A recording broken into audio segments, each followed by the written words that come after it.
මං කලින් ගියාට කමක් නැද්ද? මං මෙතන හිටියට කමක් නැද්ද?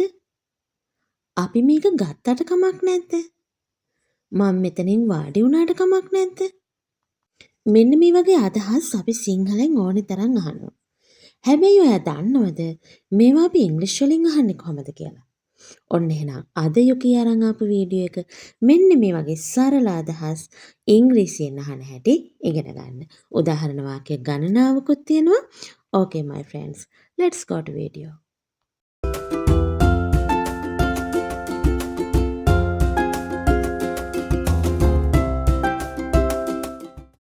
නිතරම අපිට අහන්න වෙනවා මොකක් හරි කරාට කමක් නැද්ද කියලා. එතකොට මේ කමක් නැද්ද කියන එකට ඉංග්‍රීසි ප්‍රේස් එක ඉංග්‍රීසි භාවිතය තමයි is it okay if. එතකොට is it okay if කියන්නේ ප්‍රශ්නාර්ථයක්. අපි is කියන be verb එක ඉස්සරහට දාගෙන ඒක තමයි ප්‍රශ්නාර්ථය. එතකොට is it okay if ඊට පස්සේ අපි යොදන subject එක. ඔන්න ඊට පස්සේ verb එක එහෙම නැත්නම් be verb එක. අපි බලමුකෝ දැන් මේකේ උදාහරණ වාක්‍යයක්. මං ඒක වෙනස් කළාට කමක් නැද්ද? අපි කොහොමද අහන්නේ? මං ඒක වෙනස් කළාට කමක් නැද්ද? ඔන්න අපි is it okay if කියන phrase එක යොදා ගන්නවා. is it okay if ඊට පස්සේ subject එක I වෙනස් කරනවා change එක. එතකොට is it okay if I change it? Is it okay if I change it? මං ඒක වෙනස් කරාට කමක් නැද්ද? දැන් අපි බලමු ඊළඟට be verb එකත් එක්ක මේක යෙදෙන අවස්ථාවක්. ඔන්න අපි ඉස්සෙල්ලාම යොදා ගන්නවා is it okay if ඊට පස්සේ අපේ subject එක ඊට පස්සේ අපේ be verb එක. ඔන්න උදාහරණ වාක්‍යයක් බලන්නකෝ. මම විනාඩි 10ක් පරක්කු වුණාට කමක් නැද්ද? එතකොට is it okay if subject එක I be verb එක am. එතකොට is it okay if I am 10 minutes late? Is it okay if I am 10 minutes late? මං විනාඩි 10ක් පරක්කු වුණාට කමක් නැද්ද? දැන් මේක තවත් විස්තර වෙන්න තවත් අපිට තේරෙන්න අපි උදාහරණ වාක්‍ය කිහිපයක් බලමු. Okay, let's go sentences. මං අද කලින් ගියාට කමක් නැද්ද? එතකොට කොහමද? Is it okay if I leave early today? Is it okay if I leave early today? මං අද කලින් ගියාට කමක් නැද්ද? අපි අපේ බොස්ලාගෙන් එහෙම අහනවා මං අද කලින් ගියාට කමක් නැද්ද sir? Is it okay if I leave early today? දැන් තේරෙනවනේ මේක යොදා ගන්න විදිය. තවත් වාක්‍යයක් බලමු. මං ඔයාගේ පාටියට යාළුවෙක් ගෙනාවට කමක් නැද්ද? එහෙම නැත්නම් මං ඔයාගේ පාටියට යාළුවෙක් එක්ක ආවට කමක් නැද්ද? එතකොට කොහමද? ඔයාලත් හදමු වාක්‍ය මාත් එක්ක. Is it okay if I bring a friend to your party? Is it okay if I bring a friend to your party? තවත් වාක්‍යයක් බලමු. එයාලා ආවේ නැති වුණාට කමක් නැද්ද? එතකොට කොහමද? Is it okay if they don't come? Is it okay if they don't come? එයාලා ආවේ නැති වුණාට කමක් නැද්ද? දැන් පුරුදු වුණාම මේක ලේසි මේ භාවිතය. එයාලා ආවේ නැති වුණාට කමක් නැද්ද? Is it okay if they don't come? මම හිතනවා තේරෙනවා ඇති කියලා. ඕකේ. අපි තවත් වාක්‍යයක් බලමු. මං ඔයාට පෙරේරා කියලා කතා කරාට කමක් නැද්ද? දැන් කාගේ හරි දිග නමක් තියෙන කෙනෙක්ගෙන් අපි අහනවා චුට්ටක් ෂෝට් කරලා මං ඔයාට පෙරේරා කිව්වට කමක් නැද්ද? එතකොට is it okay if I call you Pereira? Is it okay if I call you Pereira? මං ඔයාට පෙරේරා කියලා කිව්වට කමක් නැද්ද? දැන් මේ වගේ භාවිත ඔයාලා නිතර භාවිතා කරන්න. එතකොටනේ හුරු වෙන්නේ. ඊළඟට අපි අහනවා ඇයත් පාටියට ආවට කමක් නැද්ද? කියන්න අපි දැන් මේක කොහොමද හදාගන්නේ? Is it okay if she comes to the party too? Is it okay if she comes to the party too? ඇයත් පාටියට ආවට කමක් නැද්ද? Okay, let's go next one. තවත් එකක් බලමු. මගේ දරුවෝ ඔයාගේ මිදුලේ සෙල්ලම් කරාට කමක් නැද්ද? ඔන්න කොහොමද අහන්නේ? එතකොට is it okay if my children play in your yard? ඔයාගේ මිදුලේ, ඔයාගේ පිට්ටනියේ play in your yard. Is it okay if my children play in your yard? ඔයාගේ පිට්ටනියේ මිදුලේ සෙල්ලම් කරාට කමක් නැද්ද? මම මෙතන ඉඳගත්තට කමක් නැද්ද? හරි ලේසි. හදමු වාක්‍ය. Is it okay if I sit here? Is it okay if I sit here? මම මෙතන ඉඳගත්තට කමක් නැද්ද?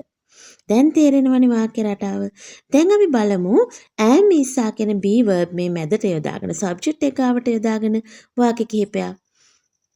ඈට වයස 10යි. කමක් නැද්ද? එතකොට is it okay if she is 10 years old? Easy no? Is it okay if she is 10 years old? එයාට වයස 10යි. ඒකට කමක් නැද්ද කියන භාවිතය. ඒ විදිහටම තවත් වාක්‍යයක් බලමු. එයාලා ළමයි. ඒකට කමක් නැද්ද? එතකොට is it okay if they are children? If they are children. එයාලා ළමයි. කමක් නැද්ද? Is it okay if they are children? දැන් තේරෙනව නේද? හරි ලේසි මේ භාවිතය. මොකද ඉංග්‍රීසි වලට බය වෙන්න ඕනේ. ඉංග්‍රීසි බිල් එක නෙමෙයිනේ. අපි බිල් එක මවාගෙන ඉන්නවා නේද? ඊට පස්සේ අපි අහනවා ඒ නවාතැන හයිවේ එක ළඟ. එහෙම නැත්නම් ඒ අපාර්ට්මන්ට් එක හයිවේ එක ළඟ. කමක් නැද්ද? එතකොට ඒ අපාර්ට්මන්ට් එක හයිවේ එක ළඟ. ඒක කොහොමද කියන්නේ? The apartment is next to the highway. එතකොට ඒකට කමක් නැද්ද කියන එකට අපි ඉස්සරහට යොදනවා is it okay if? Very easy. එතකොට අපි කියමු වාක්‍ය. Is it okay if the apartment is next to the highway? Easy නේ? Okay. අපි තව එකක් බලමු. ඒ property එක එහෙම නැත්නම් ඒ ඉඩම තියෙන ගඟ ළඟ. අන්න ඒකට කමක් නැද්ද? කොහොමද අහන්නේ?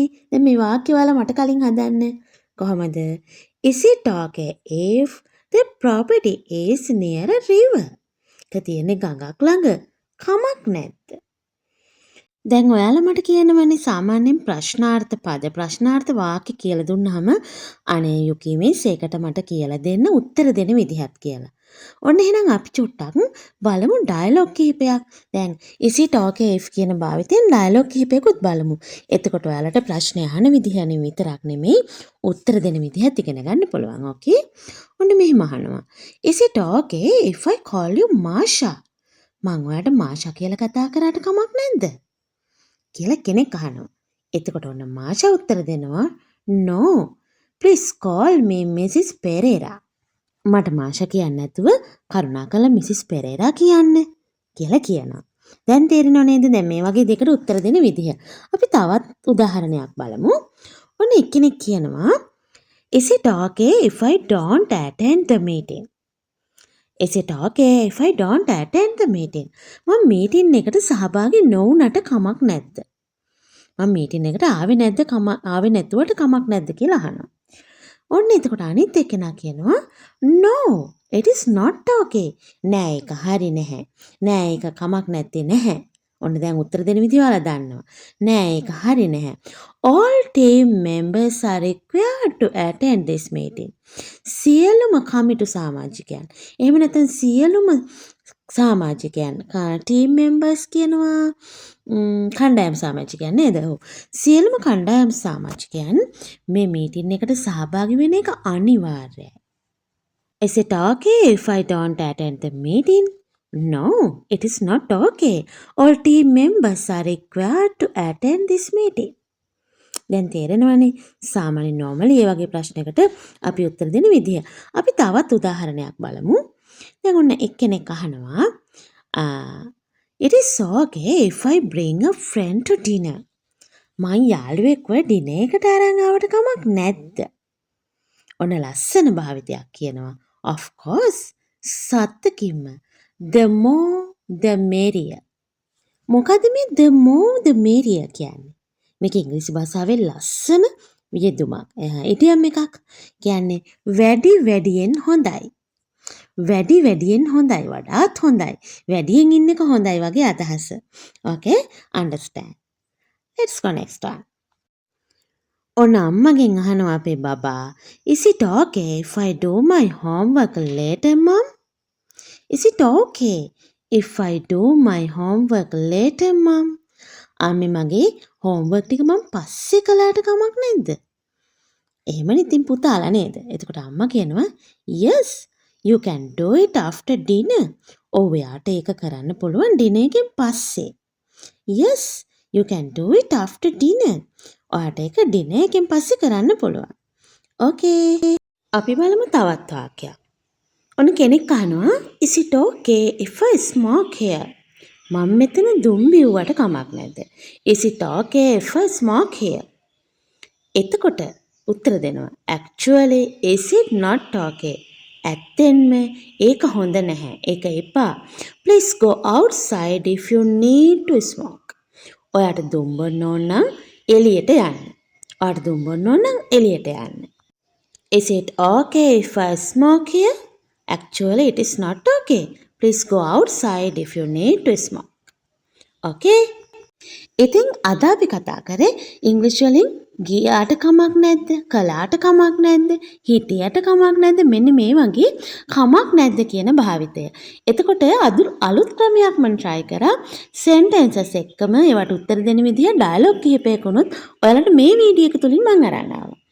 ඉතින් මං හිතනවා ඔයාලා මේ වීඩියෝ එකට ගොඩාක් කැමති ඇති කියලා. ඔන්න ඒ හින්දා please comment below. ඔයාලගේ comment පල්ලෙහින් සටහන් කරන්න. Because I like read your comment. මං ගොඩක් කැමතියි ඔයාගේ comment කියවන්න. ඒ වගේම don't forget share and like. Please share it with your friends. මේක ඔයාගේ යාළුවෙක් එක්ක share කරගන්න. And don't forget to subscribe me. මාව subscribe කරන්න.